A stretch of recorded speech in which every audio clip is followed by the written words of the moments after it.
cleans my soul. Water cleans my soul. Water cleans my soul. Water cleans my soul.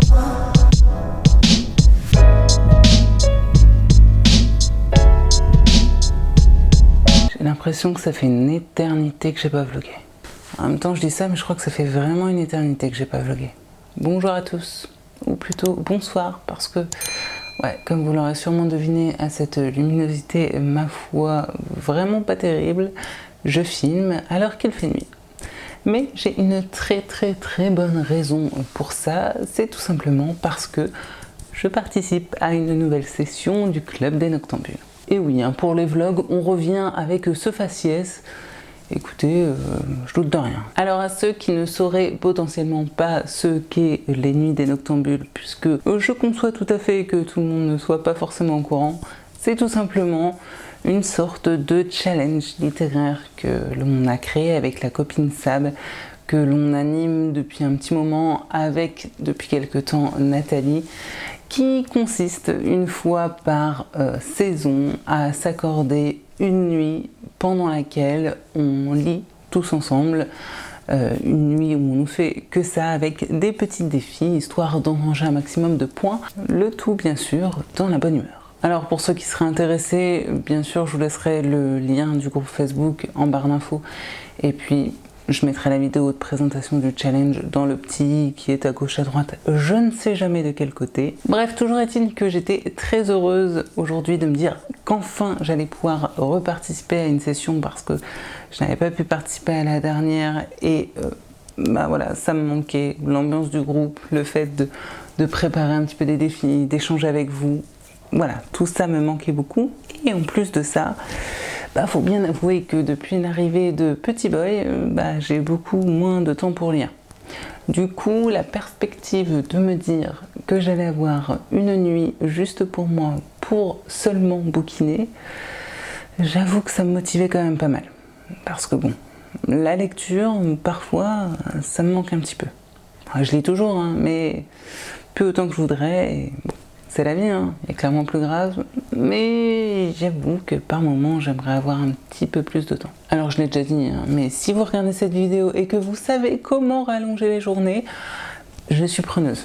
Parce que là, 24 heures dans une journée, ça devient clairement beaucoup trop court. Sur ce, donc, la thématique de cette session d'été 2021 était donc de lire un maximum de livres dont le personnage principal est une femme, et du coup, par un bonheur, j'ai pu en trouver pas mal dans ma pile à lire, et surtout d'en trouver des assez courts, hein, parce qu'on va pas se mentir, à chaque fois que je participe à ces sessions, j'ai l'impression en débutant que je vais pouvoir lire à fond les ballons pendant des heures et liquider plein de livres, alors qu'en fait, à chaque fois, mon score de pages lues est assez nul.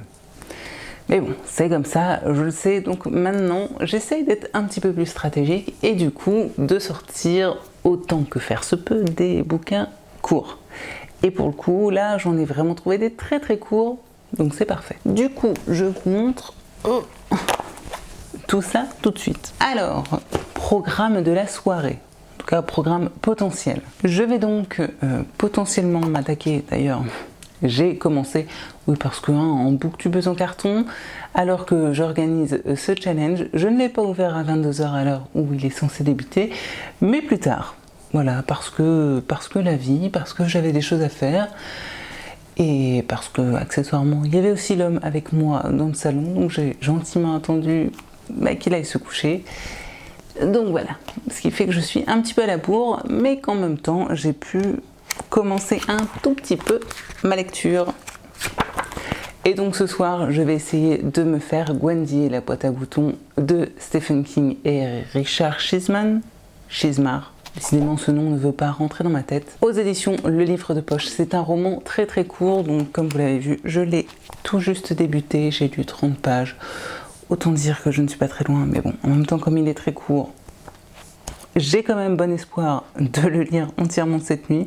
Si j'y arrive pas, c'est que clairement je me serais endormie et j'aurais tout simplement fait une nuit classique. En parallèle, j'espère aussi, j'ai mis un marque-page mais je ne l'ai pas débuté, Sherlock, Lupin et moi de Irène Adler, qui est en fait Pier Domenico Baccalario et un autre monsieur dont j'ai totalement oublié le nom. Pareil, son nom ne veut pas s'imprimer dans mon cerveau. Puis alors à cette heure-ci, autant vous dire que c'est encore plus difficile que d'habitude à essayer de retrouver le nom et le prénom de cet auteur. Bref, je vous le remettrai ici juste en dessous. Donc Sherlock, Lupin et moi, le tome 3 que j'ai acheté il y a peu de temps. C'est une petite saga jeunesse autour de Lupin, de Sherlock Holmes et d'Irène Adler que j'aime beaucoup. Voilà, ça passe très bien, l'histoire est racontée du point de vue d'Irène. Donc je considère que le personnage principal est donc une femme, ou plutôt ici une jeune fille. C'est du jeunesse, donc ça va se lire normalement très bien. Ça fait à peu près 260 pages. Donc là aussi, si je me démerde pas trop mal, je devrais pouvoir le lire ce soir. Et histoire d'être encore extrêmement stratégique, j'ai sorti d'autres romans très très courts. Hein. Là, on a 3 livres. C'est pour vous dire à quel point ils sont vraiment très courts. Le tout premier, c'est donc Blanche-Neige des frères Grimm, qui fait 90 pages. Donc là, c'est pareil. Je comprends pas pourquoi j'ai toujours pas lu ce roman.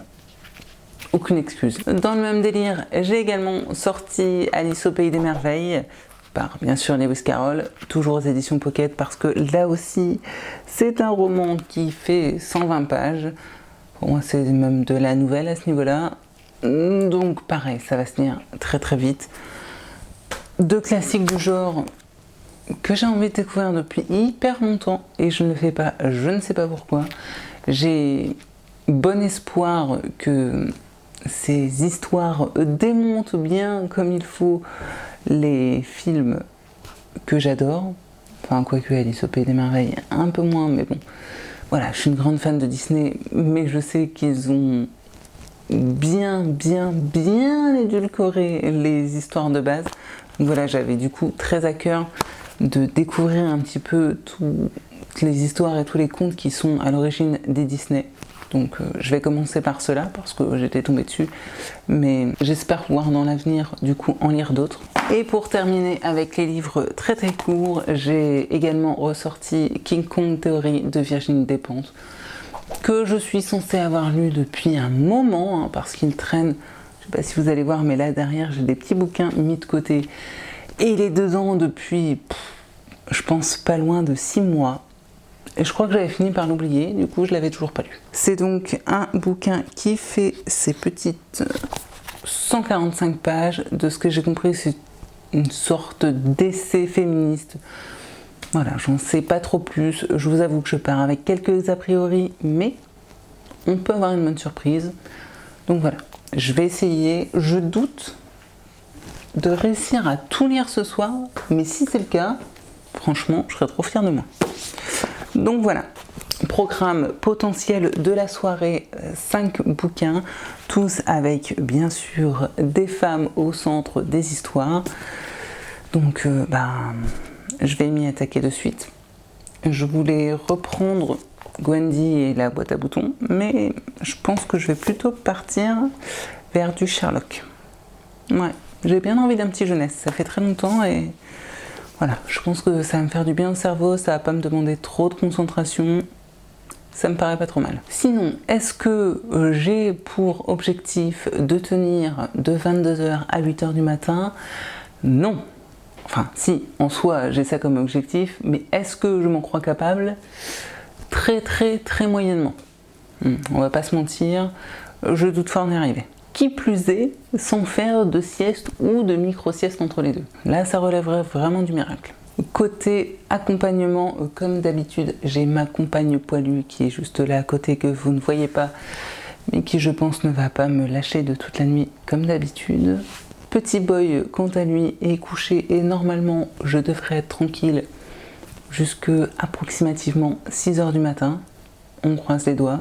Ce qui me laisse quand même pas mal d'heures de lecture devant moi. Et puis je compte fortement aussi sur le café parce que sans café ou autre boisson chaude, ça risque d'être vraiment compliqué. De toute façon, vu le temps pourri qu'il fait chez nous, et d'ailleurs pas que chez nous, je crois, autant vous dire qu'une bonne tasse de thé bien chaud, bah c'est pas si déconnant. Parce que croyez-moi, si je vous avais filmé le jardin cet après-midi, vous auriez clairement pu croire que nous étions fin novembre. Bon, sur ce, du coup, je vais retourner à ma lecture. Je pense aller migrer dans le lit pendant à peu près 1 heure, histoire de tenir compagnie à l'homme. Et puis, si je sens que voilà, je commence à m'endormir ou autre, dû à la position allongée et à mon lit un peu trop confortable, je redescendrai dans le salon pour m'installer là derrière sur ma méridienne et reprendre ma lecture et accessoirement aussi ce vlog. Je migre, je prends mon bouquin,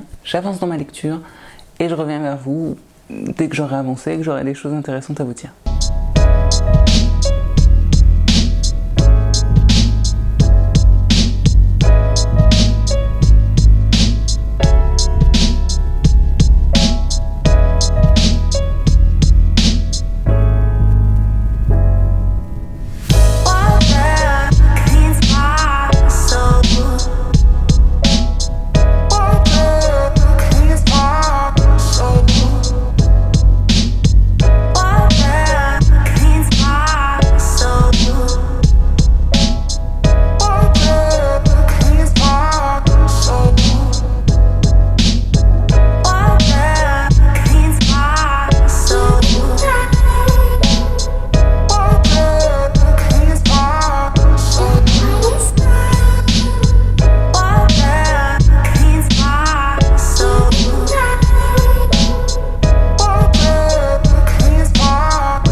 Il est plus de 2h30 passées, j'ai terminé Sherlock Lupin et moi. Je suis désolée, j'ai ma voix qui part complètement en sucette. Bref, c'était très très sympathique. Je vous ferai un débrief demain parce que je serai beaucoup plus réveillée. Oui, c'est sûr, en tout cas en meilleure forme et plus à même de vous faire un résumé qui tient la route. Et du coup, je vais essayer d'enchaîner avec la suite de Gwendy et la boîte à boutons. Je vous avoue que je ne sais pas si je vais pouvoir tenir encore très longtemps.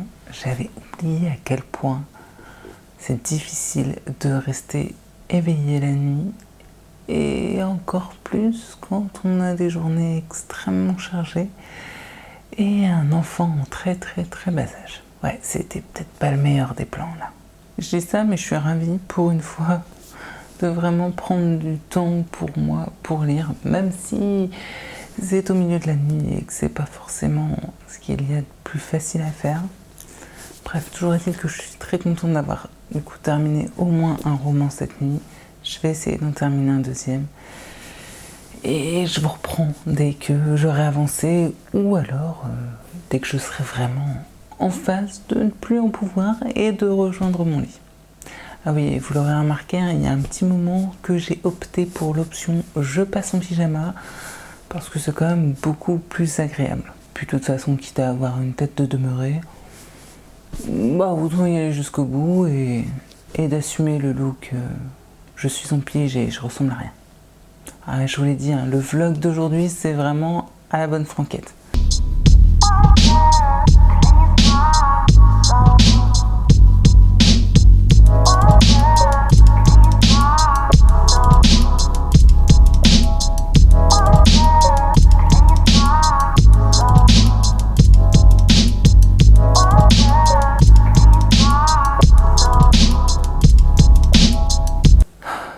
Il va être 4h du matin. Je vais essayer tant bien que mal de terminer Gwendy. Mais je pense que ça se voit à ma tête. Je commence vraiment à avoir beaucoup de mal à rester éveillée. Et du coup, bien sûr, comme d'habitude, j'ai un rythme de lecture digne d'un escargot. Bon, vous me direz, c'est toujours mieux que rien, hein, j'avance, mais j'avance vraiment pas très vite. D'où la nécessité du coup de choisir des livres extrêmement courts. Parce que vraiment, une pavasse à cette heure-ci, ce serait pas possible. Je suis donc très contente de pouvoir lire, de pouvoir avancer, mais je sens que j'arrive, je pense, assez vite au bout de mes capacités. Donc bon, je vais essayer de vous reprendre cette nuit. Si jamais je tombe de fatigue, je vous reprendrai demain dans tous les cas pour faire un débrief. Mais j'avoue que je me souvenais pas que c'était autant difficile les nuits des noctambules. En tout cas, quand on essaye vraiment de rester éveillé jusqu'au bout. Je sens que demain, je vais être comme une loque. Ça promet un dimanche magistral au fond de mon canapé. Bon, sur ce, j'y retourne pendant que j'ai encore les yeux à peu près ouverts. Et j'essaie de vous reprendre un petit peu plus tard dans la nuit, ou comme je le disais, peut-être plutôt demain. Décidément, je ne sais vraiment pas ce que va donner cette reprise de vlog. Je vous promets que pour les suivants, j'essaierai vraiment de faire mieux. Et d'être plus réveillée. Bon, il est 5 heures passées. Après 2 livres, 2 cafés et une pause biberon, je pense que j'ai bien mérité de rejoindre mon lit. Là, je crois que je tombe vraiment de fatigue, donc ce sera la fin pour moi ce soir. Mais je vous débriefe bien sûr mes lectures demain, parce que là, je suis pas vraiment en état. On va pas se mentir, j'ai plus tous les neurones bien connectés à cette heure-ci. Sur ce, je vais donc rejoindre Morphée dans mon lit. Je pense que la poilue risque de me suivre. Et je vous retrouve demain. Avec, j'espère, une meilleure mine et une meilleure voix.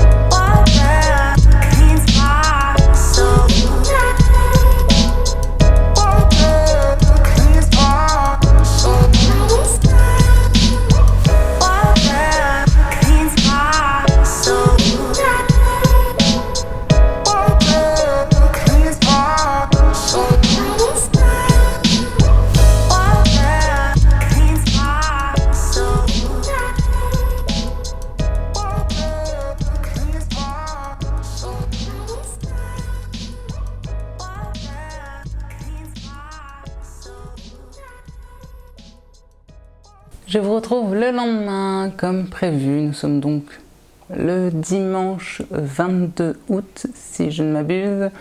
Je suis à peu près reposée, j'ai dû dormir approximativement 5 heures. Je suis douchée, ce qui explique ma tête un petit peu plus présentable.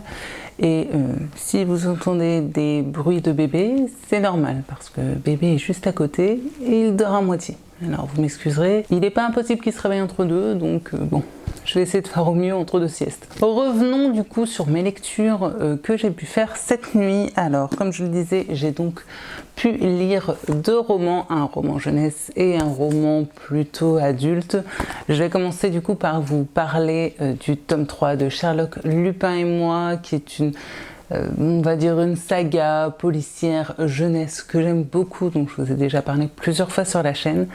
Et j'ai donc acheté le tome 3 et le tome 4 il y a peu de temps parce que j'avais tout simplement très envie de continuer cette saga, parce que comme je l'ai dit, je l'aime beaucoup.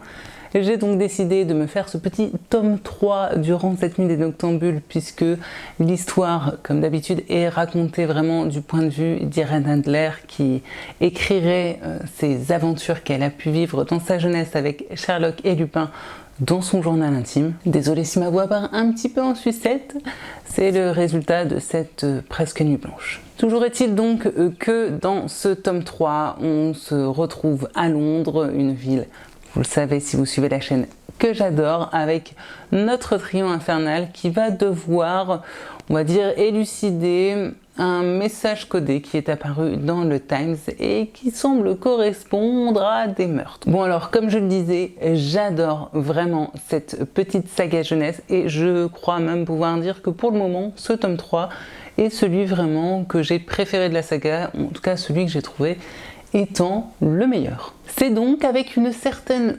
délectation que j'ai retrouvé ce trio que je trouve vraiment très attachant.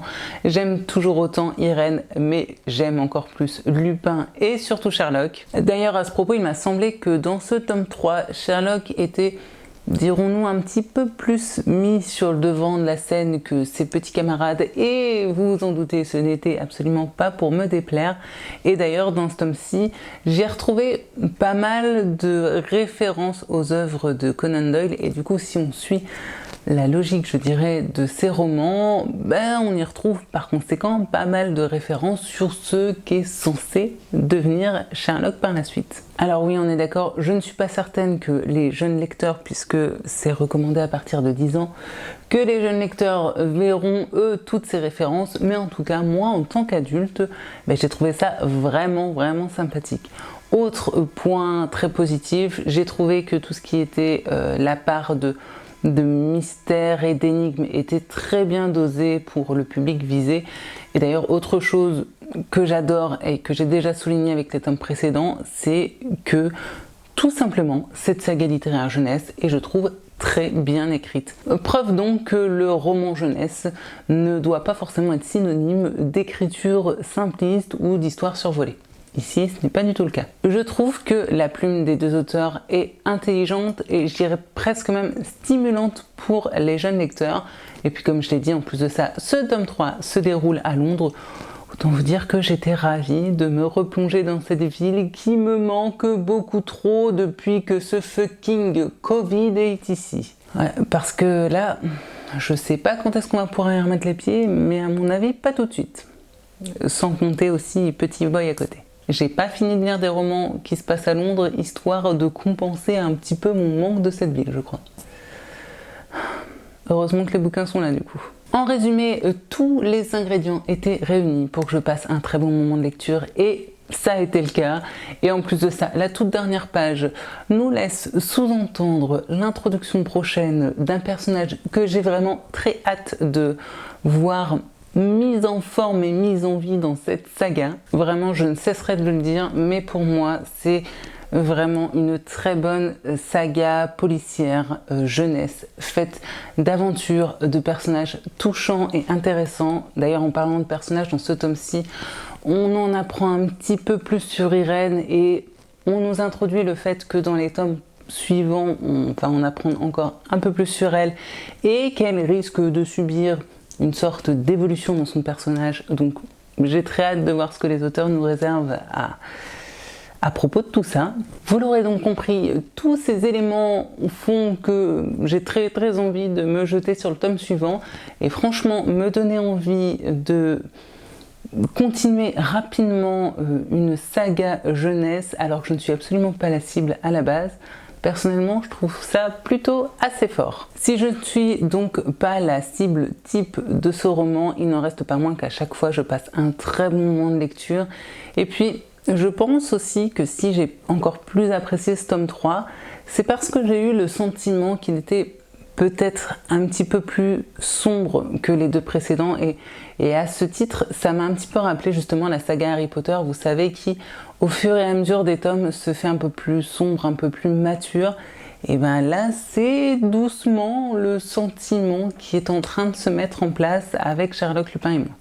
Et si ça prend cette direction, je pense qu'on risque d'être pas trop mal. Une très bonne saga jeunesse donc que vous pouvez faire lire à vos enfants sans limite, allez-y, il n'y a pas de souci, c'est vraiment du très bon. Et en tant qu'adulte, c'est une petite saga que je continuerai à déguster régulièrement comme un petit bonbon régressif qui, ma foi, ne fait pas de mal de temps en temps. En plus de ça, c'est pour moi du très bon travail d'adaptation, de référence adulte dans un univers jeunesse qui, je l'espère, du coup, poussera peut-être les jeunes lecteurs à découvrir par la suite l'œuvre de Maurice Leblanc et de Conan Doyle. En tout cas, voilà, j'avais juste envie de dire bravo aux deux auteurs pour ce travail de qualité, parce que, bon, c'est pas toujours le cas avec les œuvres jeunesse, mais vraiment ici, Je trouve qu'il n'y a rien à redire. Bon, et puis maintenant, on va passer à un registre un petit peu plus adulte encore que, puisque j'ai également lu cette nuit Gwendy et la boîte à boutons écrit par Stephen King et Richard Chizmar aux éditions Le Livre de Poche. D'ailleurs, je ne l'ai pas dit, mais Sherlock Lupin et moi, c'est aux éditions Albin Michel Jeunesse. Et pour vous parler de celui-ci, je vais peut-être juste changer de spot parce que la luminosité en cette fin août est tellement dégueulasse dans le nord que j'ai l'impression d'être double face. Donc on va migrer un petit peu histoire d'avoir une image un petit peu moins dégueu. Hein, c'est pas tant que je m'inquiète de mon faciès, c'est juste que bon. J'ai toujours à cœur de vous faire des vidéos assez jolies entre guillemets, en tout cas les plus esthétiques possibles. Et là avec cette lumière, c'est compliqué. Voilà, du coup on se retrouve comme habituellement devant mes bibliothèques. Mais que voulez-vous, la luminosité est meilleure ici, donc bon. Je suis désolée, ça manque un peu d'originalité. On fait comme on peut avec ce ton de brun. Alors, je vais vous faire un rapide résumé du coup de ce roman parce que je me suis rendu compte qu'hier soir, je ne vous avais même pas pitché les livres que j'avais sous la main. Donc bon, mieux vaut tard que jamais. Donc dans Gwendy et la boîte à boutons, c'est très simple. Au début de cette histoire, on suit donc Gwendy qui est une jeune fille de 12 ans qui est un petit peu rondelette, qui se fait d'ailleurs pas mal maltraiter à l'école à propos de ses rondeurs. Il y a un jeune con, disons-le comme il se doit, qui la traite d'ailleurs de bibendum. Du coup, Gwendy se met en tête de faire du sport pour essayer de perdre ses kilos en trop. Elle va donc courir et elle a comme habitude, dirons-nous, de grimper. Disons que dans sa ville, il y a une espèce de flopée de marche pour aller sur une hauteur. Donc voilà, donc elle a l'habitude de grimper ça un petit peu à la Rocky. Et une fois arrivée en haut, elle va tomber sur un monsieur un petit peu bizarre avec un chapeau qui va se mettre à lui parler, à essayer de le mettre en confiance et qui va lui donner une étrange boîte avec des manettes sur les côtés et des boutons sur le dessus. Et cette boîte va, dirons-nous, pas mal changer sa vie. Et autre précision, ce roman se passe dans la ville de Castle Rock, qui est, il me semble, si je ne dis pas de bêtises, une ville imaginaire du Maine qui se retrouve dans pas mal d'autres romans de Stephen King. Passons maintenant à mon avis. Qu'est-ce que j'en ai pensé de Gwendy et la boîte à boutons? Alors il faut savoir que c'est le premier livre que je lis de Stephen King qu'il a coécrit avec Richard Chizmar et je dois dire que dans l'ensemble ça a été une plutôt bonne lecture. J'y ai assez bien retrouvé l'univers de Stephen King et je dois avouer que je ne sais absolument pas ce que fait Richard Chizmar en termes de littérature, donc pour le coup je ne saurais pas dire dans quelle mesure il a influencé ou en tout cas mis sa patte dans ce récit-là. C'est donc une histoire qui a des allures, je dirais, de conte moderne fantastique. C'est une lecture que j'ai fait rapidement, que j'ai vraiment bien aimé faire. Et je vous avoue que malheureusement, je crois que je n'en aurais pas grand-chose à en dire. Dans ce roman, on suit donc la construction de Gwendy, son passage de l'enfance à la vie d'adulte, puisqu'on la suit sur presque 10 ans, je dirais. On suit du coup également ses questionnements et ses angoisses, sachant que le terme angoisse a en général une connotation plutôt négative, mais on se rend compte ici que parfois ça peut aussi avoir quelque chose de positif. On voit donc comment Gwendy se construit par rapport à ses envies, par rapport à ses rêves, mais aussi par rapport aux autres. En fait, cette nouvelle, parce que pour moi c'est clairement une nouvelle, hein, puisqu'on est je crois sur à peu près 120, 130 pages, je l'ai vraiment ressentie comme une sorte de vision du conte initiatique vu par Stephen King. Alors c'est probablement pas du tout ce qu'il a voulu faire passer, mais en tout cas, c'est vraiment comme ça que moi je l'ai ressenti. Bien sûr, comme d'habitude dans ses œuvres, j'ai adoré y retrouver des références à ses autres romans. Vous savez, je l'ai déjà dit, hein, mais pour moi c'est presque une sorte de chasse au trésor ou un clin d'œil qui serait fait à d'autres membres de la famille. Parce que du coup, on comprend que tous ces romans sont un petit peu interconnectés comme une sorte d'univers étendu, et ça c'est vraiment quelque chose que j'adore retrouver dans les romans de Stephen King. En plus de ça, j'ai beaucoup aimé le personnage de Gwendy, que j'ai trouvée touchante et attachante. J'avais envie de la suivre, j'avais envie de voir ce qui allait lui arriver. Finalement, si j'ai un bémol vraiment à apporter à cette histoire, c'est tout simplement, comme bien souvent, que j'en aurais voulu plus. Voilà, pour moi, c'était trop court, il y avait moyen de développer, et je vous avoue que je comprends pas trop pourquoi les deux auteurs n'ont pas fait. Du coup, je me dis que c'est le type de roman qui pourrait potentiellement plaire aux lecteurs qui seraient désireux de découvrir la plume de Stephen King, mais sans forcément avoir envie de se lancer dans l'un de ses pavés, ce que je peux complètement comprendre. Et puis, je trouve que c'est aussi un roman qui, pour le coup, pourrait convenir également à un public jeune adulte, ou peut-être même jeunesse. Ouais, clairement, je pense que ça peut être lu par un public assez jeune. En tout cas, 13-14 ans, pour moi, ça ne pose aucun problème. Je réfléchis par rapport à un détail de l'histoire, ouais, allez, plutôt 14-15 ans. Ouais, 14-15 ans, c'est pas mal. Du coup, là aussi, potentiellement, pour découvrir l'univers de Stephen King. Bref, vous l'aurez compris, pour moi, c'est très loin d'être un Stephen King mémorable, mais ça n'en reste pas moins une très bonne lecture que j'ai adoré faire, qui m'a tenu d'un bout à l'autre et qui, en plus de ça, m'a donné envie, pour le coup, de me replonger dans un autre Stephen King qui serait un petit peu plus conséquent. Voilà. Donc ça m'a donné envie de replonger dans l'univers de King, même si on va pas se mentir, j'avais pas franchement besoin de ça pour avoir envie de lire un autre de ses romans, parce qu'en ce moment, j'ai envie de les dégommer. Voilà. Je suis bien dans le King, et c'est pas prêt de s'arrêter, je crois. Mais bon, comme en plus de ça, ça n'a pas l'air de vous déplaire, j'ai envie de dire, tout le monde y trouve son compte. Et comme les deux romans que j'ai pu lire durant cette nuit des noctambules, finalement, j'avais pas forcément moult choses à en dire, et comme en plus de ça, ce matin j'ai commencé une autre lecture que voici, je me dis que pour le coup je vais peut-être prolonger un tout petit peu ce vlog, le temps de terminer donc King Kong Theory, c'est pas facile à dire, de Virginie Despentes. Comme ça, je vous en parlerai aussi ici, parce que là encore, c'est un roman très très court. Je vous avais dit que je partais avec peut-être quelques a priori par rapport à ce roman. Non, c'est pas un roman, c'est plus, je dirais, un essai sur la condition des femmes aujourd'hui, avec des très gros guillemets. En général, on décrit très simplement comme un essai féministe. Et je pense que je vais pas me faire que des copains dans cette vidéo, parce que j'ai vu, en tout cas sur Livre Addict, en lisant les commentaires, j'ai vu que cet essai avait des plutôt très bons retours, qu'il était plutôt bien noté. Et moi, j'en suis presque à la moitié. Et pour l'instant, c'est pas une franche réussite. Bref, je vais essayer du coup, tant bien que mal, de le terminer aujourd'hui, parce que malgré le fait qu'il soit assez court, je vous avoue que cette lecture ne m'embarque pas plus que ça, et qu'en plus de ça, aujourd'hui, j'ai pas mal de choses à faire, dont, je croise les doigts, des vidéos à vous tourner, parce que je crois que j'ai au moins matière pour 2 points lecture, mais voilà, il faut que je trouve le temps et la motivation de les tourner, et aussi de les monter pour vous les poster. Donc on va essayer de se mettre un coup de pied aux fesses et de faire ça aujourd'hui, en plus de tout le reste que j'ai à faire. Donc voilà, si tout va bien, j'essaye de le terminer aujourd'hui et je vous le débrieferai en fin de journée.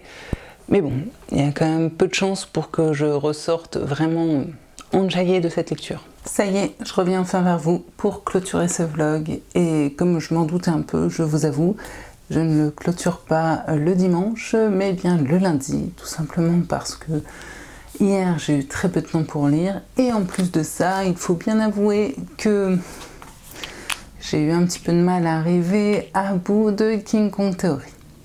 Oui, vous l'aurez compris, là on va rentrer dans la partie de cette vidéo où je risque de ne pas me faire que des potes. Ce que je vais vous en dire n'en reste que mon humble avis, mais voilà, j'avais besoin de vous dire vraiment ce que moi j'en ai pensé. Alors bon, soyons clairs, déjà à la base, je suis plutôt peu friande de ce genre d'ouvrage, c'est-à-dire des essais.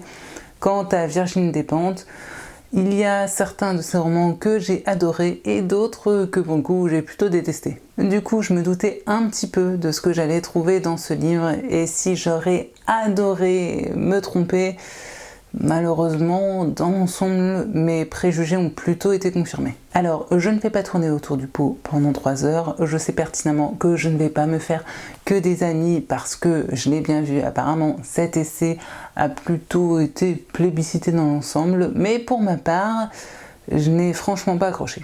Comme quoi, on peut être une femme sans forcément crier hurrah à tout texte, discours ou idée estampillé féministe. J'en suis la preuve vivante. Alors, contrairement au discours de l'auteur qui, je trouvais, manquait franchement de nuances, je vais essayer pour le coup d'avoir un discours qui ne soit pas tout noir ou tout blanc. Soyons clairs tout de suite, je ne suis pas antiféministe, loin de là même, et je dois même reconnaître que certaines idées profondes de cet essai n'étaient pas inintéressantes. Le problème, c'est que ces idées ont été noyées sous un pseudo-discours manichéen au relent d'attitudes punk rock et de politique anarchiste. Et je dois avouer que je commence vraiment à en avoir marre ces dernières années. Je suis désolée, ça va peut-être être mon coup de gueule du moment, mais voilà, il faut que ça sorte. J'en ai marre que j'ai l'impression que certaines personnes passent leur temps à me balancer à la figure que pour être une femme moderne qui a tout compris à la vie, il faut forcément avoir son badge féministe et cracher à la figure du premier mâle blanc venu. Oui, parce que apparemment Virginie Despentes fait une fixette sur le mâle blanc. Oui, vous savez, ce mâle ô combien pourri jusqu'à la moelle, parce qu'ils sont tous pareils, et qu'apparemment la couleur de peau rentre en compte dans cette histoire. Et ce que je n'ai pas aimé, c'est que pour quelqu'un qui souhaite faire voler en éclats les préjugés et les petites cases dans lesquelles on essaye de nous faire entrer, eh bien j'ai trouvé que paradoxalement, son discours était pour le coup bourré de clichés, de préjugés et d'idées préconçues. J'ai aussi eu beaucoup de mal avec le fait que Virginie Despentes mêle souvent à ce récit, à cet essai, qui est, je le rappelle quand même, sur le féminisme et la condition des femmes, beaucoup de politique. Et j'avoue avoir franchement eu du mal à comprendre le but de la manœuvre. Ma patrie m'a lâché. Je disais donc, je reprends là où j'en étais. L'autre souci que j'ai eu, c'est que l'auteur souhaite parler au nom des femmes. Et ce qu'il y a, c'est qu'elle y fait quand même beaucoup référence à sa vie personnelle, alors que, on va pas se mentir, Virginie Despentes a eu et a encore une vie qui n'est franchement pas celle de la femme lambda du XXIe siècle. Et c'est dommage parce que du coup, son discours qui, je n'en doute pas une seconde, se voulait à la base fédérateur et concernant, pour ma part, du coup, ne m'a pas touchée et ne m'a pas parlé personnellement. Et puis comme je l'ai dit, de façon générale, je me suis plutôt ennuyée à la lecture de cet essai qui était heureusement assez court. Et puis tout dans cet essai est constamment ramené au sexe. Alors bon, c'est du Virginie Despentes, donc je m'attendais forcément à ce que la sexualité soit omniprésente, ainsi qu'au langage cru qui va avec. Et en soi, ça ne me dérange pas outre mesure. En tout cas, dans ses romans, je n'ai rien contre, parce que c'est sa patte, et on la lit aussi pour ça, presque même avant tout pour ça. Mais je ne suis vraiment pas certaine que de tout ramener constamment au sexe comme elle le fait, fasse avancer la cause féministe. Une fois de plus, ce n'est que mon humble avis. Soyez donc prévenus, dans cet essai, il y est énormément question de prostitution et de pornographie. Je ne vais pas m'étaler plus parce que je me doute déjà qu'avec ce cours laïus, je risque fort de m'attirer les foudres de certaines personnes qui seront persuadées que je n'ai rien compris et que, puisque je ne suis pas d'accord avec elles, c'est forcément que je suis à la solde du grand méchant homme blanc à qui je passe tout. Passons. Toujours est-il que si la forme n'était pas inappropriée aux propos et si certaines idées étaient intéressantes, j'ai trouvé que dans l'ensemble, elle manquait de réflexion. Son discours était pour moi trop pollué d'idées punk rock et anticapitalistes qui pour moi n'avaient rien à faire avec le féminisme. Et de manière générale, ses propos étaient trop clivants pour que je me sente d'accord et même concernée finalement par son discours. Je continuerai donc à vivre ma féminité comme je l'entends, et d'ailleurs je la vis très bien, merci. Et du coup, même si je ne corresponds pas à l'image de la femme libre et intelligente que se fait Madame Despentes, eh bien personnellement je continuerai tout de même à lire ses romans, parce que si elle n'a pas su me convaincre par rapport à sa vision de la société, elle a parfois réussi à me convaincre par rapport à ses œuvres de fiction. Donc voilà, Madame Despentes, vous et moi allons rester sur tout ce qui va être œuvre littéraire, et je laisserai vos essais à d'autres personnes. Voilà, c'est donc ainsi que je vais clôturer ce vlog qui pour le coup je pense sera finalement plutôt long. Je ne doute pas une seconde que je vais me prendre une avalanche de pouces baissés. Écoutez, si cela peut libérer de la frustration certains et certaines, grand bien leur fasse, ça les empêchera peut-être de prendre du Prozac cette nuit. Donc allez-y, je ne suis plus à ça près. Et clairement, je crois que je m'en fiche un peu. Et pour tous les autres qui auraient aimé la vidéo, hein, vous pouvez aussi mettre des petits pouces levés. Ça permettra quand même de faire un peu plaisir et de remettre du baume au cœur. Parce que si j'attends après le soleil pour me remonter le moral, je suis plutôt mal barrée. Sur ce, et même si pour certains ça sonnera peut-être un petit peu trop petite chose fragile, je vous souhaite bien sûr, comme d'habitude, paix, amour et littérature dans vos cœurs. J'espère vous retrouver très bientôt sur la chaîne. Pour ma part, je serai au rendez-vous avec, c'est certain, des points lecture parce que je crois que j'ai pas loin d'une dizaine de livres à vous chroniquer, donc il serait franchement temps que je m'y mette. Et pour ceux qui ne seraient potentiellement pas encore abonnés, si vous avez aimé les vidéos et que vous aimez la chaîne, allez-y. D'ailleurs, dernièrement, il y a eu des nouveaux venus, donc je vous souhaite bienvenue sur la chaîne à tous les derniers arrivés. Sur ce, je vous retrouve donc très bientôt et je vous souhaite bien sûr de très belles lectures. Bye!